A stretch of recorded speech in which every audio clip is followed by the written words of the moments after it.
Do not look at his face, not in a photo, not through a lens, and certainly not in person. Because once you see SCP-096, there is nowhere on this planet you can hide. He will find you, and he will end you. Item number SCP-096. Object Class Euclid. Special Containment Procedures. SCP-096 is to be contained in a 5 by 5 by 5 meter airtight steel cube at all times. Weekly checks for any cracks or holes are mandatory. There are to be absolutely no video surveillance or optical tools of any kind inside SCP-096's container. Security personnel will use pre-installed pressure sensors and laser detectors to ensure the entity's presence.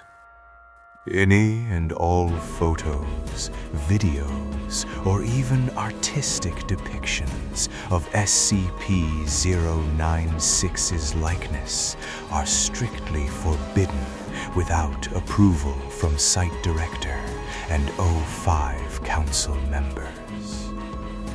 Description: SCP-096 is a humanoid creature standing approximately 2.38 meters tall. The subject possesses very little muscle mass, with preliminary analysis of body mass suggesting mild malnutrition. Its arms are grossly out of proportion with the rest of its body, with a span of approximately 1.5 meters each. The skin is mostly devoid of pigmentation, with no sign of any body hair. The jaw of SCP-096 can open to 4 times the norm of an average human. Other facial features remain similar to an average human, with the exception of the eyes, which are also devoid of pigmentation. It is currently unknown whether SCP-096 is blind or not. It shows no signs of higher brain functions and is not considered sapient. SCP-096 is normally extremely docile. Pressure sensors inside its cell indicate that it spends most of the day pacing by the eastern wall.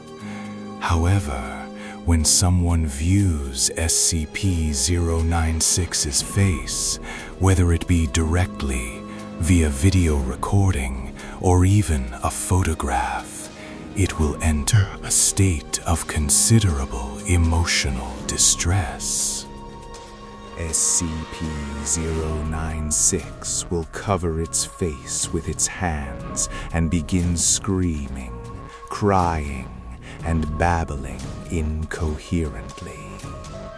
Approximately 1 to 2 minutes after the first viewing, SCP-096 will begin running to the person who viewed its face, who we will now refer to as SCP-096-1.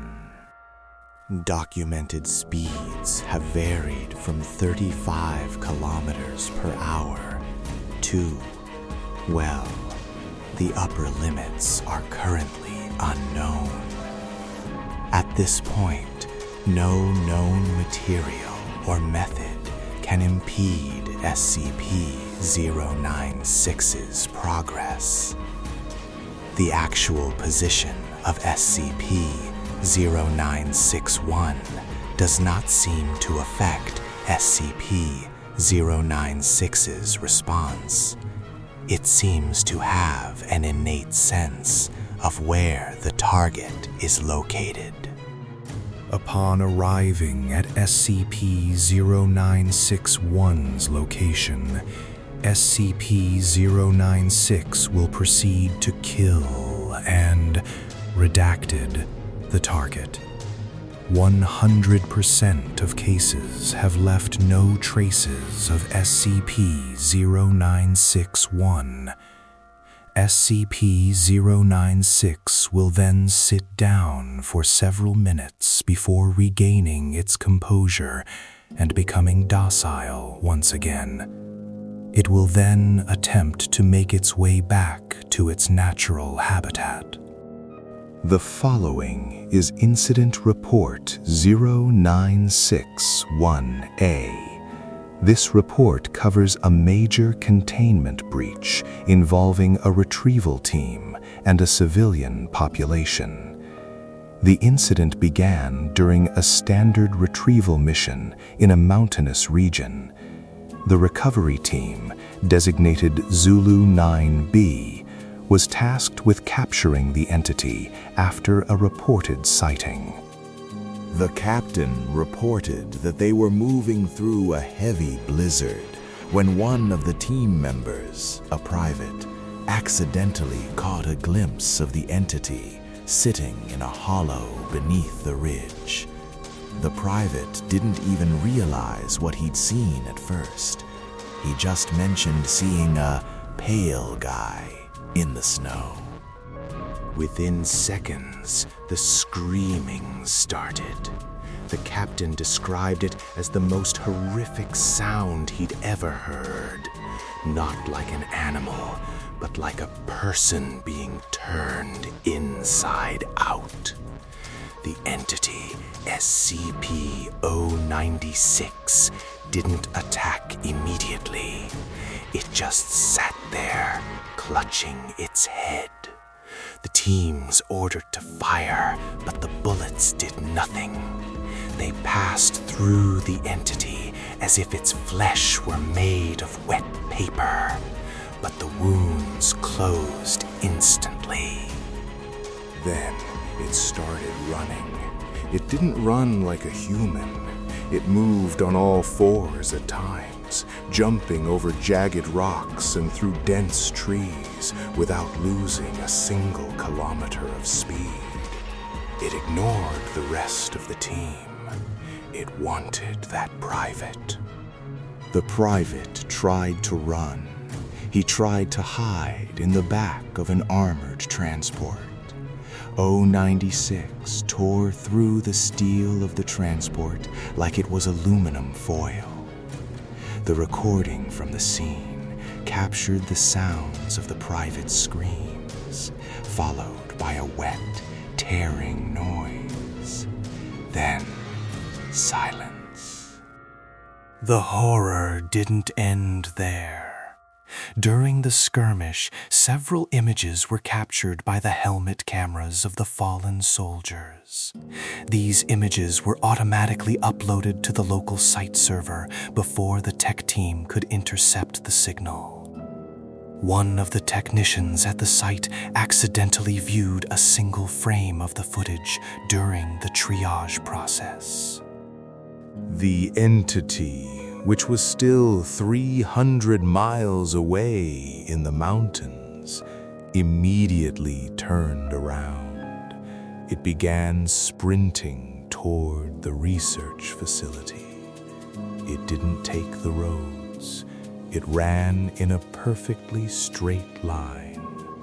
It ran through a small town in rural Montana. We have eyewitness accounts of a pale, naked man smashing through the walls of a family home, through the living room where a family was eating dinner, and out the other side. He didn't stop to look at them. He wasn't interested in them. He was just taking the shortest path to his target.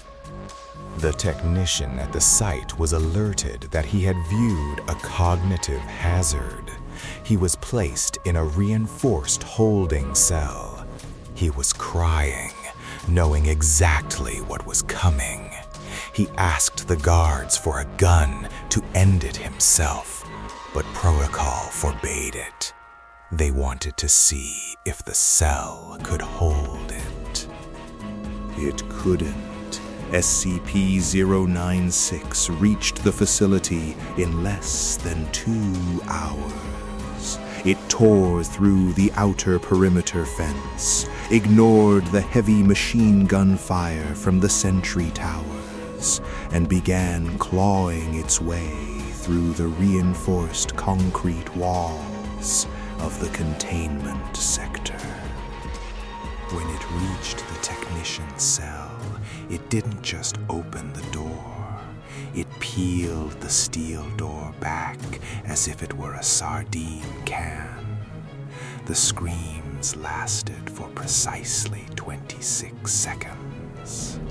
After that, 096 sat in the middle of the blood-stained cell, tucked its head between its knees, and started whimpering. This incident led to a deeper investigation into how the entity knows someone has seen it. This brings us to the most terrifying discovery of all: the 4 Pixels event. A man named Costafane was a mountain climber. Years ago, long before 096 was in containment, he took a photograph of the scenery during a trek in the mountains. He had that photo hanging on his wall for 20 years. He looked at it every day. One afternoon, he was looking at the photo and happened to focus on a small, discolored patch in the background near the base of a distant cliff. It was nothing, just a tiny, blurry, pale speck.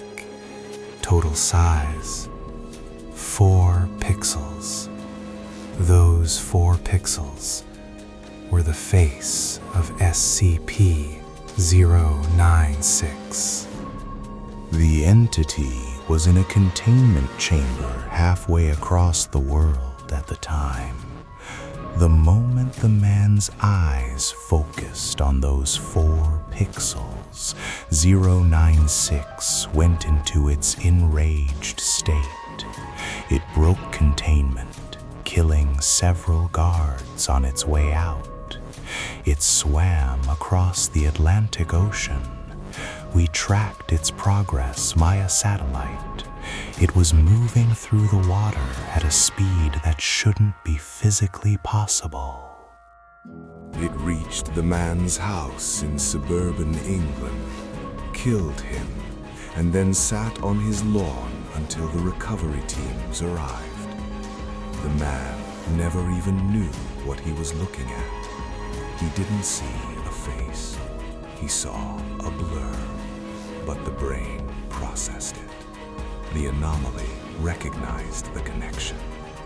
This means that any photograph taken in the wild where 096 might have been in the background is a ticking. Dots or digital uploads contain those few pixels that could trigger a containment breach. During a post-incident interview, Dr. Dan, one of the lead researchers on the project, was questioned about the ethics of the containment and the potential for a total end of masquerade scenario. Dr. Dan stated, "You don't understand. 096 isn't a predator. It's not a monster in the traditional sense. It's a localized collapse of reality. It doesn't care about physics. It doesn't care about distance. And it doesn't care about your intent. If you see it, you are already dead." When asked why the Foundation doesn't just terminate the entity, Dr. Dan replied that they have tried.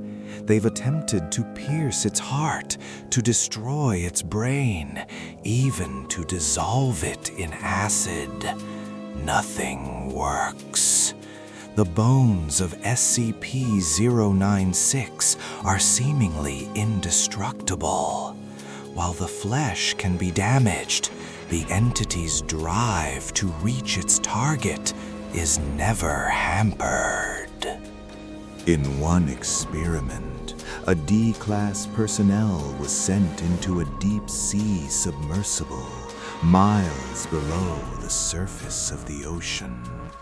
They were shown a photo of 096.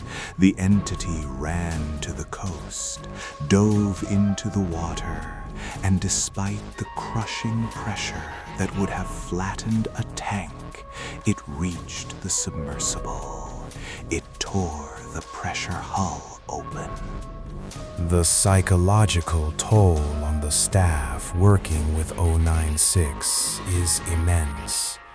Imagine knowing that at any second, someone on the other side of the planet could open an old book, look at a blurry photo, and trigger a monster that will tear through your workplace to get to them.